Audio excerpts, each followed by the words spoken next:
we make our way back to where 2025 all started, at the Bahrain circuit. A track that's given us a lot of instant classics, and overall gives pretty good racing. Fernando Alonso's first victory in red on the first race did happen in 2010, being one of very few to win with Ferrari on his debut. This has always been a pretty good Fernando Alonso track. Think back to even 2023 with the Aston Martin. That was a beautiful performance as well, and very happy for a guy like me.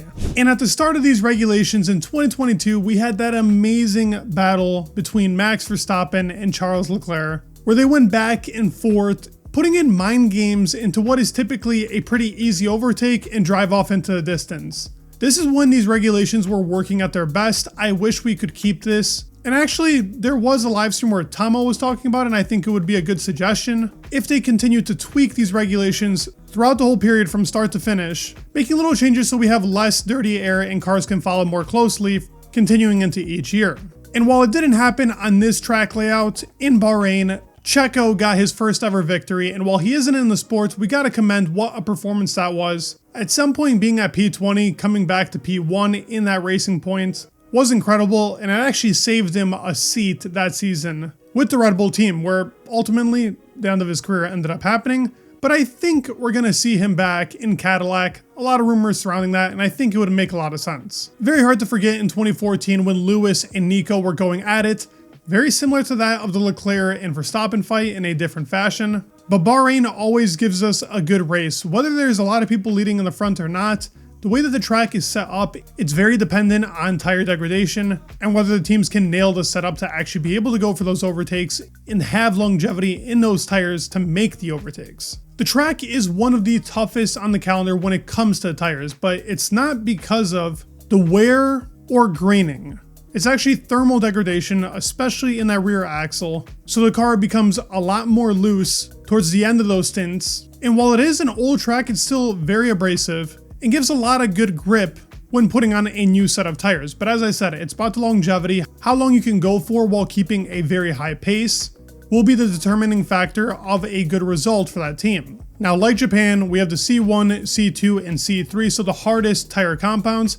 I would be incredibly sad if for some reason we get a one-stop here. It would have to require a lot of weird conditions to happen, but in testing we saw a lot of weird conditions. Now, I don't expect that for this weekend, but it's worth noting. And as it says there, tire stress is at a 3, but this has to be pretty much a 2-stop. And even Pirelli has talked about that the main tire compounds that teams typically bring and use here is the soft compound and the hard compound. Medium will be used less because of how much time you can gain off of putting on a new set after a pit stop. Traction is a 4, braking is also a 4. In sector 1 and 2, nailing those braking zones is going to be key to finding a very good lap in qualifying, as well as keeping your tires alive throughout a race stint. Track evolution is a 4 as well, so the later you go, the better. We're going to see teams trying to nail it all the way down to the last second before putting in a very good lap. And downforce is about a 3. We could even see a 2 here for teams, as now the floor regulations have made these cars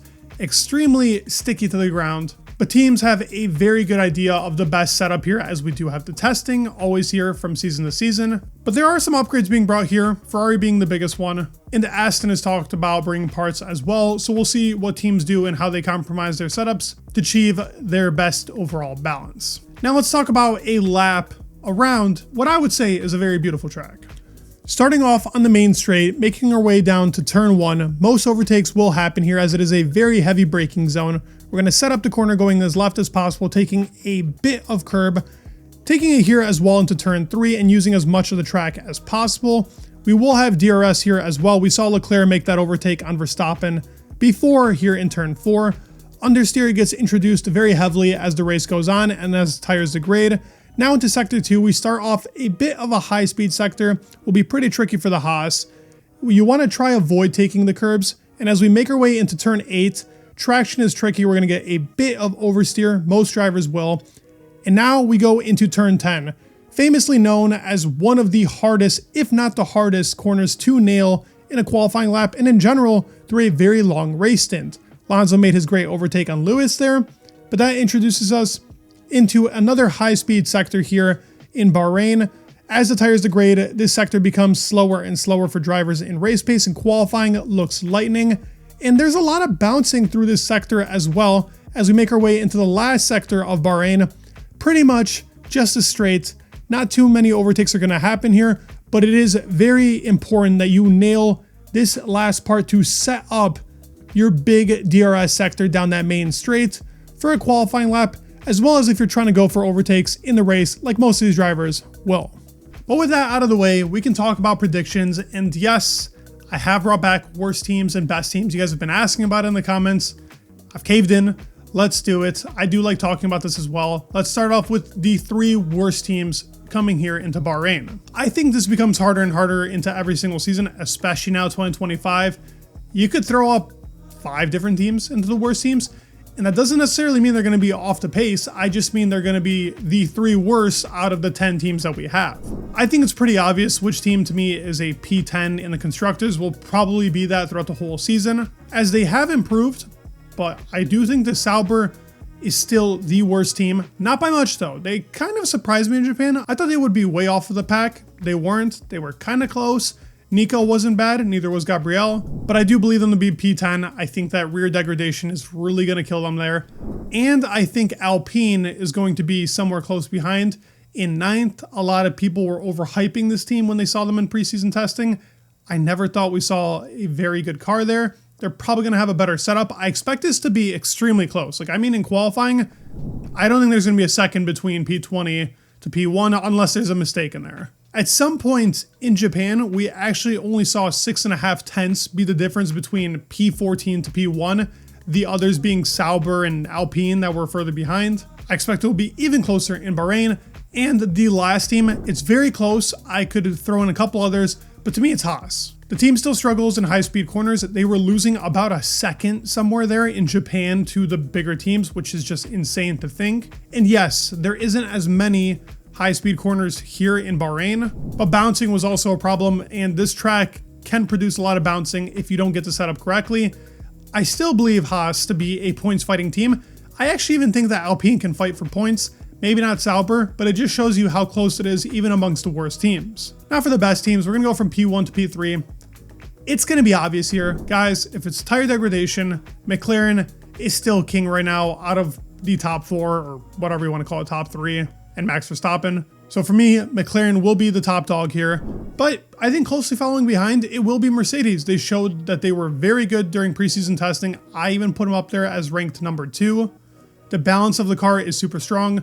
George has been incredibly strong. Same with Kimi. He put in the fastest lap ever by a youngster. And there's no reason not to believe that they're going to have a good car here. They showed it in testing. I believe we're going to see here again. But I think it's very close, even amongst the top 3. I think McLaren is the quickest. But then Mercedes and Ferrari are closely following behind. For me, P3 Ferrari. They are bringing a floor upgrade. It's supposed to help a lot with the balance. I'm not sure if they can nail it right away. Maybe they'll nail it in a couple races time, but I think they're the better car over Red Bull. It's Max that's making the difference. That truly to me is the 4th best car. Yes, with clean air, he can have competitive pace. That's not going to happen from track to track. He's not going to keep getting pole positions as good as he is. The McLaren car is just way too fast. And I think on a track like this, where the rear is getting more flared up, this is where McLaren is going to excel. And I think Red Bull is going to be hurt very badly here because of that mid-corner understeer and in general it being an oversteery front-ended car. So for me, that's going to be the best teams. Now let's go into the flop of the race. Now hear me out here. I don't want him to flop. I just have a feeling because of him being in a new team, there's your first hint, and the car being very tricky to drive, there's the second hint, Yuki to me is going to be the flop of the race. Not in a way that he's going to be crashing out a bunch and just in general having a terrible weekend. I think the car is going to let him down. He's not used to this extremely pointy car, and the rear tire degradation on that car will be awful. Now it's going to be a real test for him here. He does know the track well, but he doesn't know the car well enough to know how he's going to conserve the tires throughout a whole GP weekend, where Max is excellent in that. Honestly, I can probably see in race pace maybe like a 7 to 8 tenths difference because of that real inexperience for Yuki, and that's why I have him here. Not necessarily that it's going to be down to him. He still needs time to get used to his car. He didn't have a whole testing like Liam did. I think Liam would have performed better here at Bahrain, but not by much. So we'll have to see how it goes in this weekend. But let me know your thoughts down below who you think is going to be the flop. I think I gave a pretty reasonable reason as to why I put Yuki here. For the best drive, I think he's going to have a redemption drive. To me, Lando did not perform very well in Japan, regardless of him being P2. He should have been able to catch Max. He had the quicker car, even with dirty air. I think he's going to have a redemption drive here. Best drive by Lando. Tracks where the rears are getting more flared up, that's where Lando excels. It's usually on front graining that he doesn't have a good time. Understeer has never been his friend.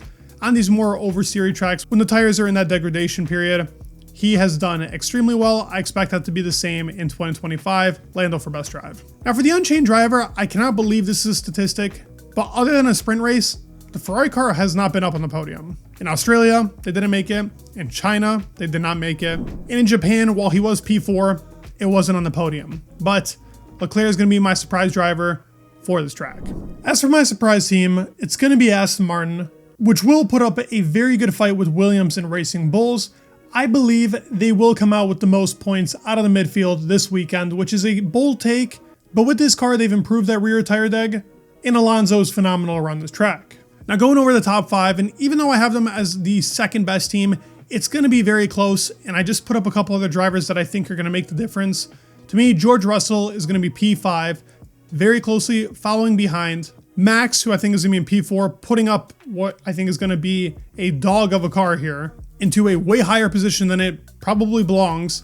Max in P4, Charles Leclerc in P3. It's going to be their first podium of the season. Incredible to say.